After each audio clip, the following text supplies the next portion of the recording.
Barulho da corrupção. Escândalo das joias mostra que a família Bolsonaro não tem limites.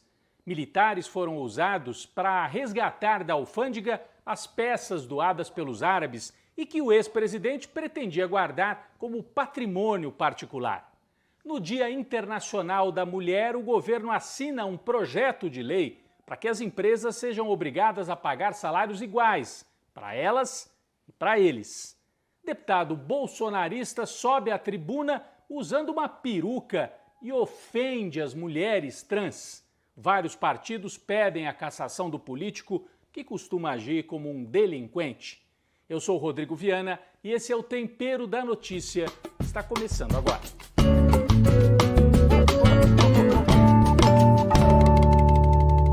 São joias avaliadas em mais de 16 milhões de reais. Um presente ou uma propina? O kit de joias foi entregue para o governo brasileiro numa viagem à Arábia Saudita, viagem comandada pelo então ministro das Minas e Energia, Bento Albuquerque, que é almirante da Marinha. A gente tem aqui a imagem, a fotografia do kit. Principalmente o que chama mais atenção é esse colar, né? Impressionante, super valioso. O ministro representava Bolsonaro nesta viagem. E aí, na hora de voltar ao Brasil, entregou o kit de joias feminino para um assessor para ver se passava na mochila, na alfândega, no aeroporto em Guarulhos. Só que não passou. Acendeu a luz. Você sabe, quando as pessoas viajam, é luz verde, luz vermelha, acendeu a luz vermelha, aí tem que vistoriar a mochila. A hora que abriram a mochila, tem imagens desse momento de apreensão também, estava ali dentro. Tinha um cavalo, uma estatueta de um cavalo, e por baixo, ali misturado, esse kit bastante valioso, que estava na mochila do assessor do ministro, que também é militar. Então é o segundo militar envolvido na história. O que aconteceu a partir daí? O material ficou apreendido porque não tinha sido declarado na entrada. Eles tentaram, deram uma carteirada ali, mas os funcionários da Receita trabalharam direito e falaram, não, isso aqui é valioso, tem que declarar, não declarou, está apreendido. Ah, mas é para o patrimônio do Estado brasileiro, é um presente para a presidência da República. Se é para o Estado, vocês têm que declarar que é para o Estado brasileiro, não é para o presidente, e aí a gente pode liberar sem pagamento de imposto. Agora, se for algo particular, tem que pagar imposto. E aí ficou por ali, ficou apreendido o material. O Bolsonaro, em 2022, fez 8 tentativas de resgatar esse material lá da alfândega de Guarulhos. A apreensão aconteceu em 2021 e durante 2022 ele ficou tentando. Imagine, durante campanha eleitoral e ele preocupado em tirar de lá as joias. Por que será, né? Aliás, esta semana circulou um vídeo mostrando que já em dezembro de 2022, depois da eleição, com o Lula já eleito, um militar também, aí já é o terceiro militar envolvido, vai até Guarulhos e faz nova tentativa, pessoalmente, e joga uma conversa para cima do funcionário da Receita. Eu estou aqui para retirar o material, veja bem, já acabou o governo, está acabando, eu preciso levar. E o funcionário fala, não tenho autorização nenhuma para tirar esse material daqui. O militar ainda tenta dar uma carteirada, fala, conversa aqui com o meu chefe, o coronel. Não vou conversar com ninguém por telefone, diz o funcionário da Receita. Então a gente mostra, a gente percebe que havia um empenho do governo Bolsonaro para tirar aquelas joias dali. Por quê?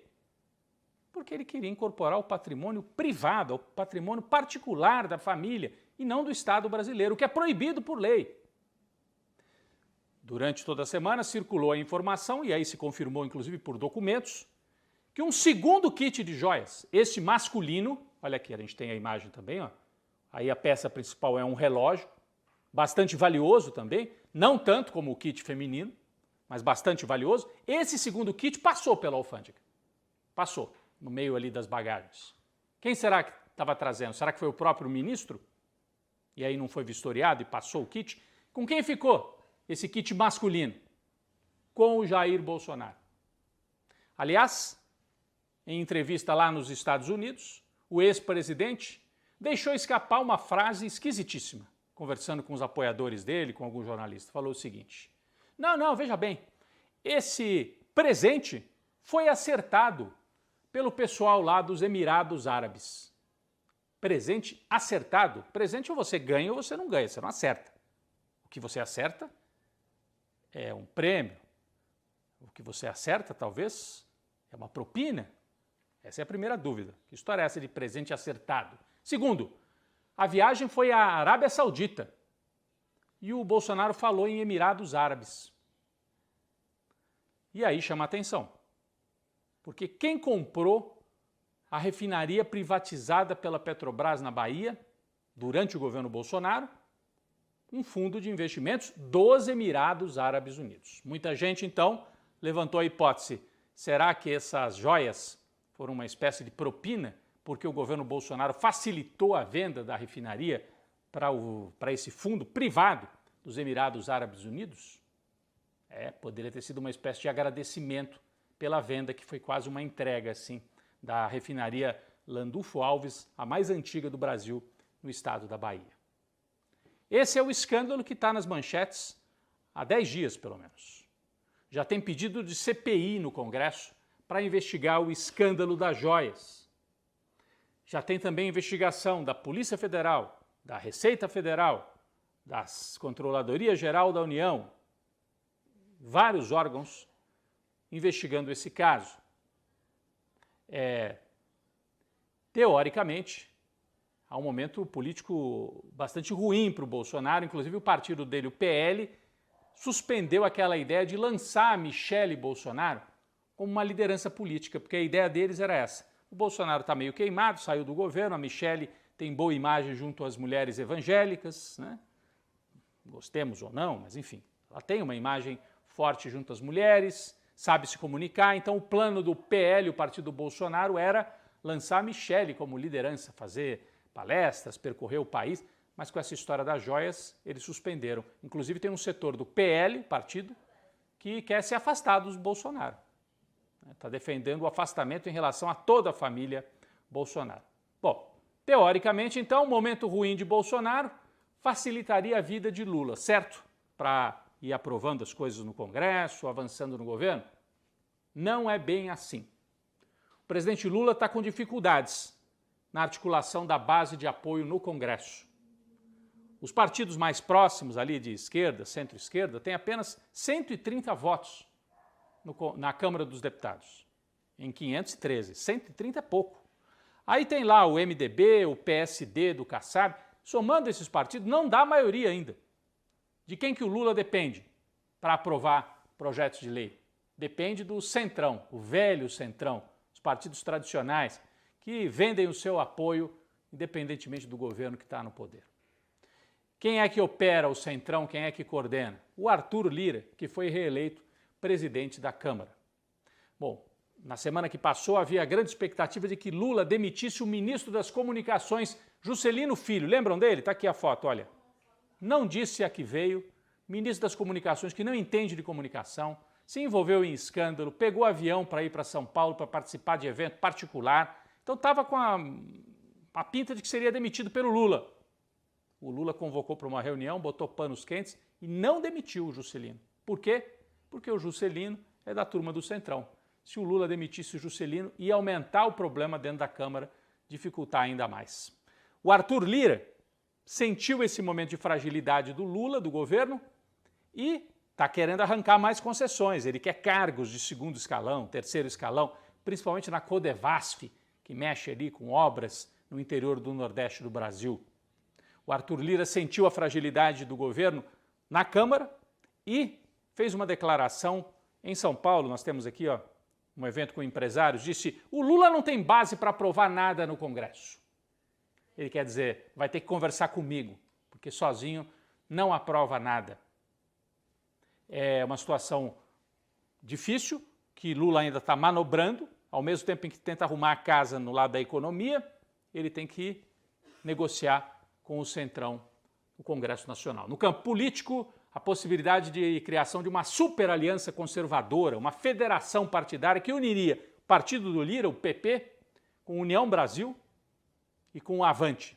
E aí teria quase 120 deputados, é uma federação, como se fosse uma aliança permanente. E uma federação também deve ser criada uma outra federação pelo PDT, PSB e o Solidariedade, esses mais próximos do Lula, Então, o campo político, né, os partidos vão se reorganizando no Congresso, com essas federações, o Brasil tem muito partido, com essas federações fica até mais organizado, né, o sistema político e partidário, porque são vários que se juntam, aí você tem que negociar com menos gente. Então esse é o quadro em que a gente assiste o desgaste da família Bolsonaro, mas ao mesmo tempo as dificuldades políticas de Lula para fazer o governo deslanchar nesse começo de primeiro ano do novo mandato.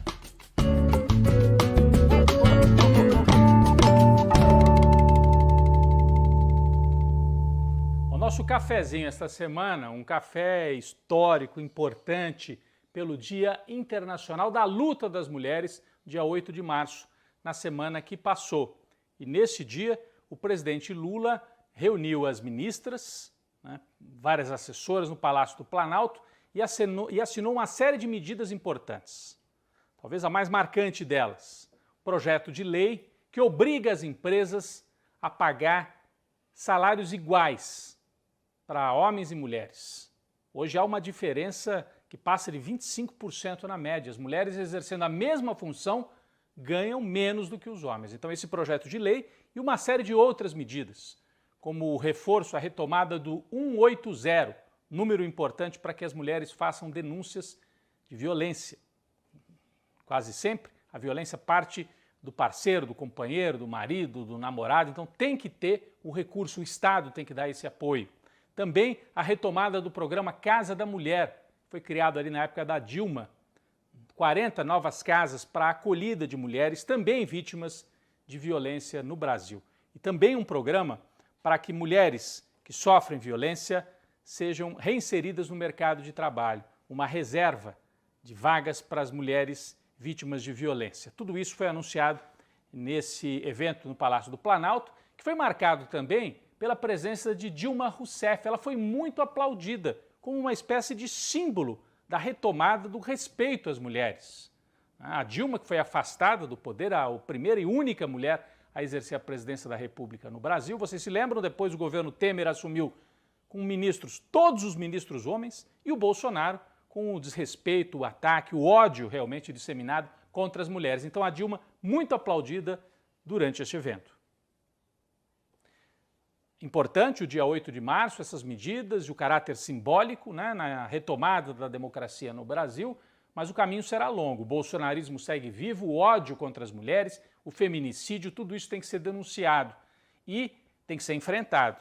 A gente percebe que o bolsonarismo está vivo e o ódio está vivo até pela cena grotesca ocorrida no Congresso Nacional, no Dia Internacional das Mulheres. O deputado bolsonarista Nicolas, lá de Minas, vestiu uma peruca e fez um ataque desrespeitoso, ofendeu as mulheres trans. Há vários pedidos de cassação do mandato desse sujeito que age como um delinquente político. O nosso cafezinho às mulheres, o caminho será longo, mas importante essa retomada do respeito e do Dia Internacional da Mulher na semana que passou. Um cafezinho especial.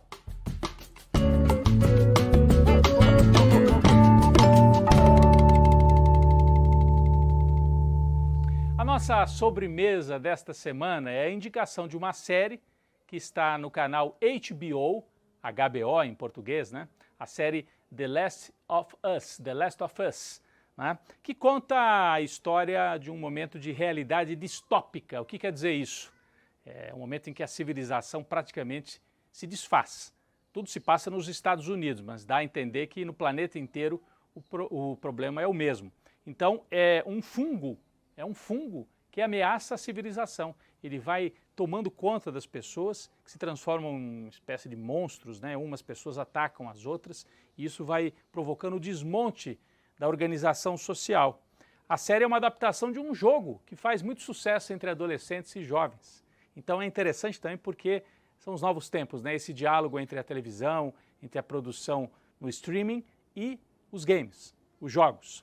É muito bonita a série, a fotografia, há um contraste grande entre as cenas nas cidades que estão completamente caóticas, em ruínas nos Estados Unidos, só que em outros momentos a série vai para o interior, onde a natureza é exuberante, uma fotografia muito bonita, uma trilha sonora também, vale a pena acompanhar, fica como indicação. Tem bastante suspense e alguma violência, então tem que se preparar. Se você não gosta de violência e tem algum problema com isso, é bom se preparar.